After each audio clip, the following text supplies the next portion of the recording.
தமிழகம் எங்கும் Max Gold, cash for your gold. Max Gold நீங்க தங்க மட்டும் இல்லைங்க, பிளாட்டினம், டைமண்ட், சில்வர், ரூபினி எதை வேணாலும் விற்கலாம். உங்களுக்கான பணம் ரொக்கமா கையிலயோ இல்லைன்னா பேங்க் அக்கௌண்ட்லயோ உடனடியாக செலுத்திடுவாங்க. மார்க்கெட் மதிப்பை விட 100 ரூபாய் ஒரு கிராமுக்கு உங்களுக்கு கூடுதலா கிடைக்கும். தமிழ்நாடு முழுக்க டோர் ஸ்டெப் சர்வீஸும் இவங்க ப்ரொவைட் பண்றாங்க. உங்களுக்கு கோல்ட விற்கணும்னு அதுக்கு ஒரே ஒரு பெஸ்ட் பிளேஸ் மேக்ஸ் கோல்டு தான். கால் 04445454545. வணக்கம்.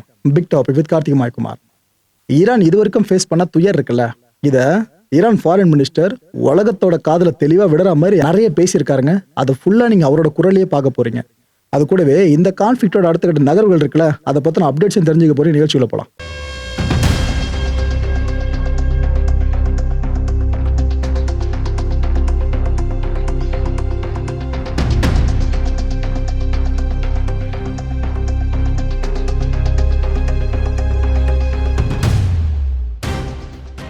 இது வரைக்கும் அமெரிக்கா இந்த ஈரான் வார்ல எவ்வளோ ஜெட்ஸை விட்டாங்கன்னு தெரியலங்க.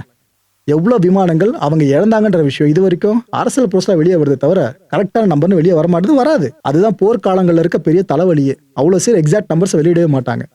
இப்போ அடுத்து அமெரிக்காவோட ஏர்ஃபோர்ஸ் என்ன தெரியுமா பண்ணிருக்கு? ஏர்ஃபோர்ஸு F-16 ஃபைட்டர் ஜெட் இருக்குல்ல, இந்த ஃபால்கன், இதை மிடில் ஈஸ்ட்ல இருக்க பேஸு கொண்டு வந்துட்டாங்க. இது யாரோ சொன்ன தகவல் கிடையாது. யூஎஸ் சென்ட்ரல் கமாண்ட் இருக்குல்ல, அவங்கள அபிஷியலா சொல்லிருக்க தகவல் தான் இந்த தகவல். இந்த அமெரிக்காவோட ஆபரேஷன் எபிக் ஃபியூரி இருக்குல்ல, இதுக்கு கான்ட்ரிபியூட் பண்ற வகையில தான் இந்த ஃபால்கனையும் அவங்க இறங்கி இருக்காங்க. இது ஒரு பறக்கும் ராட்சசனுங்க இந்த ஃபால்கன். ஆனா ஈரான் எதையுமே அந்த அளவுக்கு த்ரெட்டாலாம் பார்க்கல.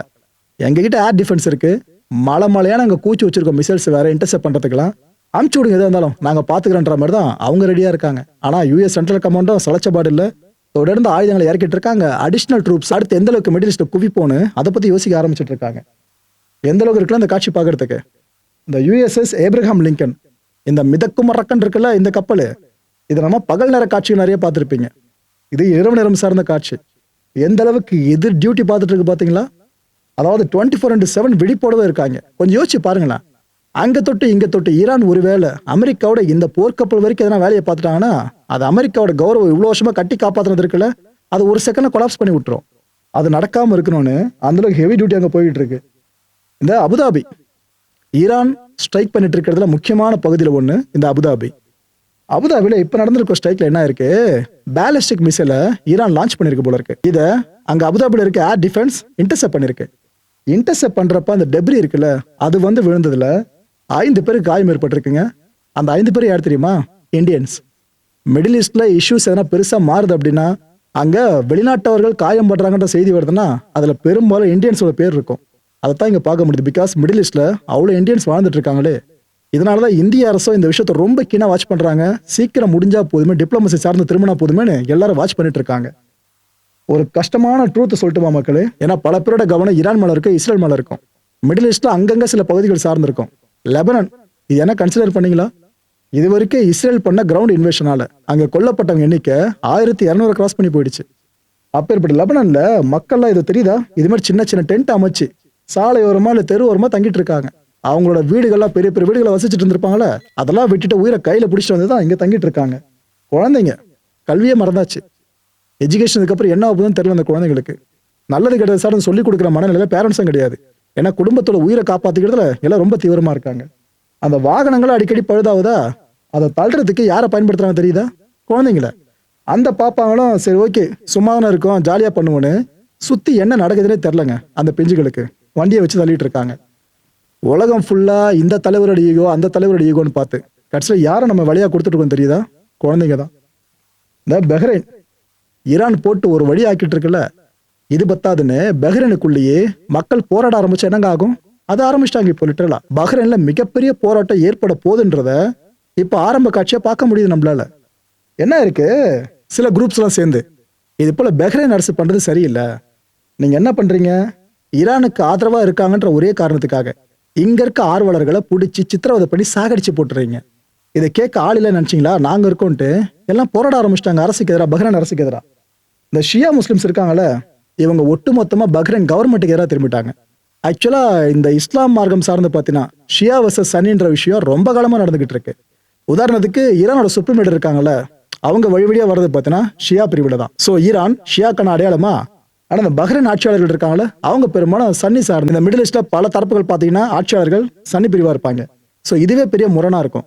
இப்போ எப்படி நடந்துட்டு இருக்குன்னா, சன்னி பிரிவு ஆட்சியாளர்களா இருக்க பஹ்ரைன் ஆட்சியாளர்களை எதிர்த்து ஷியா பிரிவினரா அங்க இருக்க மக்கள் கிளர்ந்து ஒரு போராட்டம் வெடிச்சு எப்படி இருக்கும், அது போல போய்கிட்டு இருக்கு. அப்ப இந்த போராடுறவங்களுக்கு எதிரான அடக்குமுறை எந்த அளவுக்கு பெருசா போக வாய்ப்பு இருக்கு? ரொம்ப பெருசா போகல. எனக்கு இப்பதாங்க ஒரு விஷயம் புரியுது. அமெரிக்கா சொல்லுச்சுல, நான் ரெஜிமை சேஞ்ச் பண்ணுவேன்ட்டு.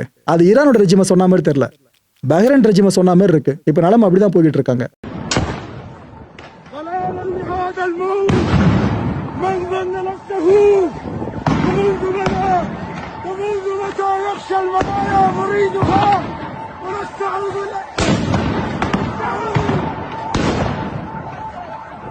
ونستعرض الأعمار خيلا أمامنا فلا نعتني التي نستجيدها بتقليم ثوب كثيرة. نريد المنايا عندنا وتقديمها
அசாதாரண சூழல் இப்போ உலகம் இருக்குல்ல, இந்த நேரத்தில் United Nations Human Rights Council session இருக்குல்ல, இதுல ஈரானோட ஃபாரின் மினிஸ்டர் அப்பாஸ் அவர்கள் பேசியிருக்காங்க. இருந்திடம் சார்ந்து வெச்சுவலா பேசுற விஷயங்கள் இருக்குல்ல, இவ்வளவு விஷயம் நடந்திருக்கு. நிறைய விஷயம் அட்ரஸ் பண்ணியிருக்காருங்க. சில இடங்களில் பேசும்போது அந்த வழியை நம்மளால புரிஞ்சுக்க முடியுது. இவங்களுக்கு எந்த அளவுக்கு அநீதி இழைக்கப்பட்டிருக்குன்னு ஈரானியன்ஸ் கருதுறாங்க. அது சார்ந்து இவர் வாய் மூலமா தெரிஞ்சுக்க முடியுது. இதுல எந்த பக்கம் நீங்க நில்லுங்கன்றதெல்லாம் நீங்க எடுக்கிற முடிவு மக்களே. அதை நான் உங்களை இன்ஃபுளுன்ஸ் பண்ண விரும்பல. ஜஸ்ட் அவர் சொன்னதை உங்ககிட்ட ஷேர் பண்ணிடுறேன். இந்த மினாப் ஸ்கூல் அட்டாக் யாருமே மறக்க மாட்டோம். இந்த கான்ஃபிளிக்ட்ல அவ்வளோ குழந்தைங்க, அவ்வளோ டீச்சர்ஸ், அந்த அளவுக்கு அவ்வளோ பேர் நம்ம இழந்திருந்தோம்ல. இந்த ஸ்கூல் அட்டாக்கை டெலிபரேட்டா தான் பண்ணாங்கன்னு ஒரு பெரிய குற்றச்சாட்டை முன்வைக்கிறார். டொமாஹாக் மிசைல் குழந்தைங்க மேல விழுந்தா என்னங்க ஆகுறது? 175 பேர் அந்த தாக்குதல்ல கொல்லப்பட்டாங்க. இதுக்கெல்லாம் காரணம் இவங்களோட அக்ரஷன் தான். இந்த வார் அப்படின்றது வார் கிரைம் நிறைய உள்ளடக்கினதா மாறிடுச்சு. மனித குலத்துக்கு எதிரான கிரைமாவும் இவங்க நிறைய பண்ணியிருக்காங்கன்னு இஸ்ரேல் அமெரிக்க படைகள் சார்ந்த பெரும் குற்றச்சாட்டுகளை சுமத்த ஆரம்பிச்சிட்டாரு. ஈரானுக்கு எதிராக அமெரிக்காவை இஸ்ரேலும் செஞ்சுட்டு இருக்க இந்த போர் இருக்குல்ல, இது சட்டத்திற்கு புறம்பான போர்னு சொல்றாரு. ஒரு இல்லீகல் வார்னு இவர் கிளைம் பண்றாரு. இந்த 2 அணு ஆயுத நாடுகள் இருக்குல்ல, இந்த 2 நாடுகளும் எங்களை எதிர்த்து இந்த அளவுக்கு பண்ணிட்டு இருக்கிறதெல்லாம் உலகம் எப்படி பார்த்துக்கிட்டு இருக்குன்ற மாதிரி ஒரு ஆதங்கத்தையும் இங்க பதிவு பண்ணியிருக்காரு. இந்த போரை நீங்க எக்காரணம் கொண்டோம் ஜஸ்டிஃபை பண்ணவே முடியாது. காட்டு மிராண்டித்தனமான மூர்க்கத்தனமான இரக்கமற்ற ஒரு போர் தான் இதுன்னு அவர் இங்க மென்ஷன் பண்றாரு அந்த வார்த்தைகளை. இப்ப உங்களுக்கு ஒரு கேள்வி மனசு வரும், இவ்வளவு தூரம் பேசுறாங்கன்னா பேச்சுவார்த்தைக்கு ஒத்துக்கிட்டு இருக்கலாமே அப்படின்ட்டு. அதுக்கு என்ன தெரியுமா பதில் சொல்றாரு அவரு? 9 மாதங்கள்ல 2 முறை இந்த நெகோசியேஷன் முடிகிற தருவாயில சபடேஜ் பண்ணப்பட்டுருச்சு. அதாவது ஒரு சதி பண்ணி பேச்சுவார்த்தை முடியாம பண்ணிட்டாங்கன்ற மாதிரி சொல்றாரு. இப்போ உங்க சந்தேகங்களை இஸ்ரேல் மேலதான் போவோம். பல பேர் சந்தேகமும் இவரோட வீடியோ வெளியானதும் இஸ்ரேல் மேல திரும்பிடுச்சு. ஸோ இப்படி பல விஷயம் அவருங்க பேசியிருக்காருங்க. அவர் பேசினதை நீங்களே இப்போ ஃபுல்லா கேளுங்க. Bismillah ar-Rahman ar-Rahim. Distinguished delegates, dear colleagues.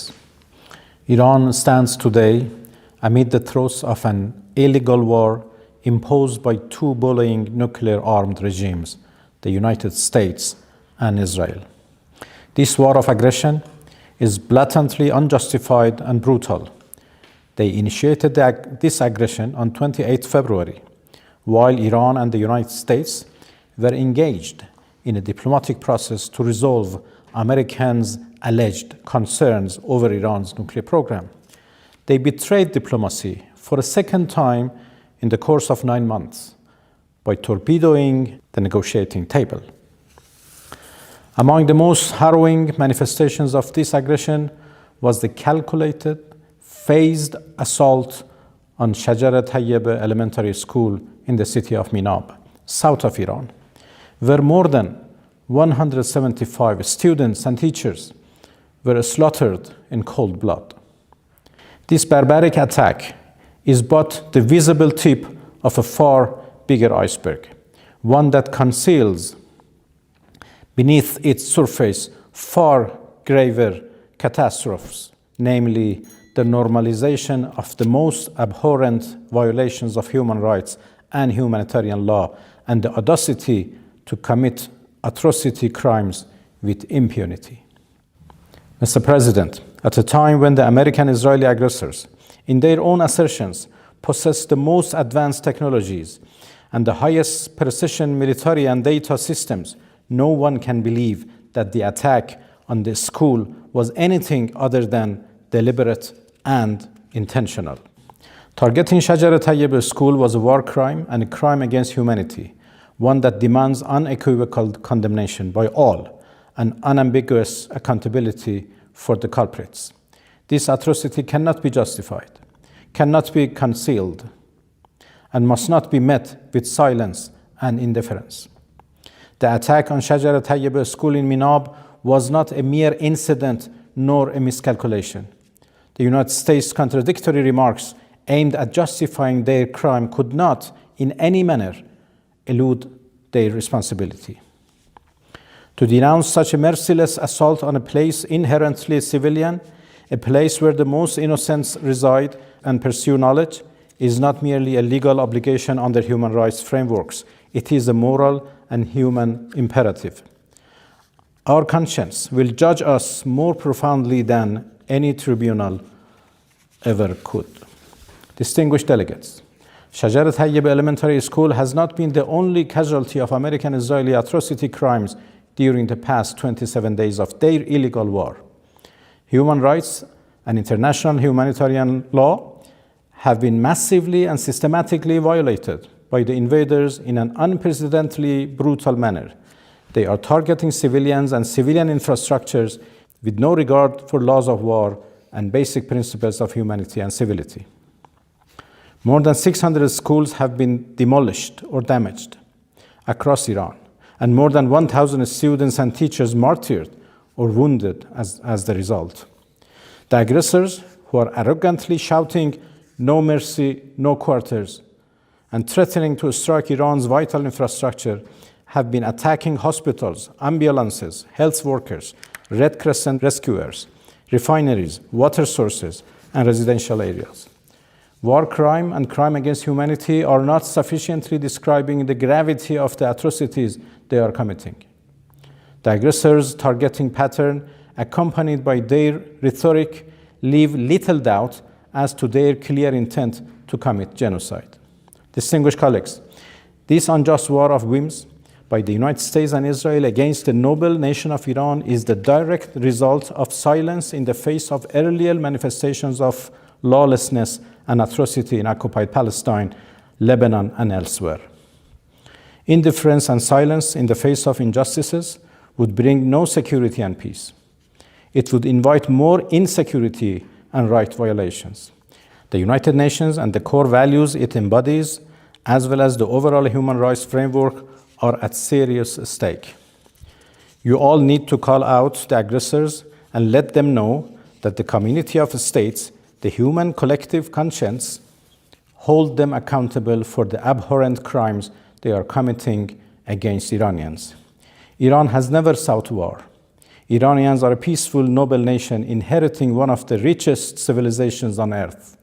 Yet, they have demonstrated absolute resolve and determination to defend themselves against the brutal aggressors who know no boundary in perpetrating all sorts of crimes, a defense that shall persist as long as needed. And thank you for your attention. மக்களை இந்த content பொறுத்தவரைக்கும் நாமெல்லாம் சிந்திக்க வேண்டியது ஒரே ஒரு விஷயம் தான். ஈரான் கிட்ட ஒருவேளை அணு ஆயுதம் இருந்துச்சு அப்படின்னா இந்த போர் நடந்திருக்க வாய்ப்பு இருக்குன்னு நினைக்கிறீங்க? பல நாடுகள் அணு ஆயுதத்தை உருவாக்கிடுவாங்க, அதை டெஸ்டும் பண்ணிடுவாங்க. அதுக்கப்புறம் எதுக்காக பண்ணீங்கன்னு கேட்டா எங்க நாட்டோட பாதுகாப்புக்குன்னு சொல்லுவாங்க. அந்த வார்த்தைகளோட வீரியம் இப்ப பல பேருக்கு புரிய வர ஆரம்பிச்சிருக்குல்ல. ஈரான் கிட்ட அணு ஆயுதம்ன்ற ஒண்ணு இருந்துச்சுன்னா அது அவங்களுக்கு சேஃபா இல்ல உலகத்துக்கு பெரிய பிரச்சனை இருந்திருக்க நீங்க கன்சிடர் பண்றீங்களா? அடுத்த நிகழ்ச்சி சந்திக்கலாம். நன்றி, வணக்கம். தமிழகம் எங்கும் Max Gold, cash for your gold. Max Gold நீங்க தங்க மட்டும் இல்லைங்க, பிளாட்டினம், டைமண்ட், சில்வர், ரூபினி எதை வேணாலும் விற்கலாம். உங்களுக்கான பணம் ரொக்கமா கையிலயோ இல்லைன்னா பேங்க் அக்கௌண்ட்லயோ உடனடியாக செலுத்திடுவாங்க. மார்க்கெட் மதிப்பை விட 100 ரூபாய் ஒரு கிராமுக்கு உங்களுக்கு கூடுதலா கிடைக்கும். தமிழ்நாடு முழுக்க டோர் ஸ்டெப் சர்வீஸும் இவங்க ப்ரொவைட் பண்றாங்க. உங்களுக்கு கோல்ட விற்கணும்னா அதுக்கு ஒரே ஒரு பெஸ்ட் பிளேஸ் மேக்ஸ் கோல்டு தான். கால் 04445454545. என் அன்பார்ந்த மாயம் ஸ்டுடியோஸ் நேயர்களே, மாயம் பக்தின்னு ஆன்மீகத்துக்காக பிரத்யேகமா ஒரு சேனலை கொண்டு வந்திருக்கோம். மறக்காம சப்ஸ்கிரைப் பண்ணி அந்த சேனலுக்கு உங்களோட ஆதரவை மனப்பூர்வமாக தெரிவிங்க. வணக்கம் மாயம் ஸ்டுடியோஸ் நண்பர்களே. மாயம் ட்ரெண்ட்ஸ் அப்படின்ற ஒரு புதிய ஃபேஸ்புக் பேஜை ஓப்பன் பண்ணியிருக்கோம். நீங்கள் யூடியூப்பில் பார்த்துட்டு இருக்கீங்களா நம்மளோட கான்டென்ட்ஸ்லாம். இதெல்லாம் விட ஒரு படி மேலே ரொம்ப கிறிஸ்பாகவும் ரொம்ப சூப்பராகவும் நிறைய கான்டென்ட்ஸ் உங்களுக்கு இந்த பேஜில் காத்துட்டு இருக்குங்க. ஸோ உடனடியாக ஃபேஸ்புக் பிளாட்ஃபார்ம் போங்க, மாயம் ட்ரெண்ட்ஸ்னு டைப் பண்ணி சர்ச் பண்ணி நம்ம பேஜை ஃபாலோ பண்ணுங்கள். அப்படியே நம்ம சேனலையும் நீங்கள் சப்ஸ்கிரைப் பண்ணிட்டீங்க அப்படின்னா இன்னும் நிறைய புது கான்டென்ட்ஸை உங்களுக்காக ப்ரொடியூஸ் பண்ணி கொடுத்துக்கிட்டே இருப்பாங்க. நீங்கள் பண்ணுற ஒவ்வொரு சப்ஸ்கிரிப்ஷனும் எங்களுக்கு பெரிய மோட்டிவேஷனாக அமையும்.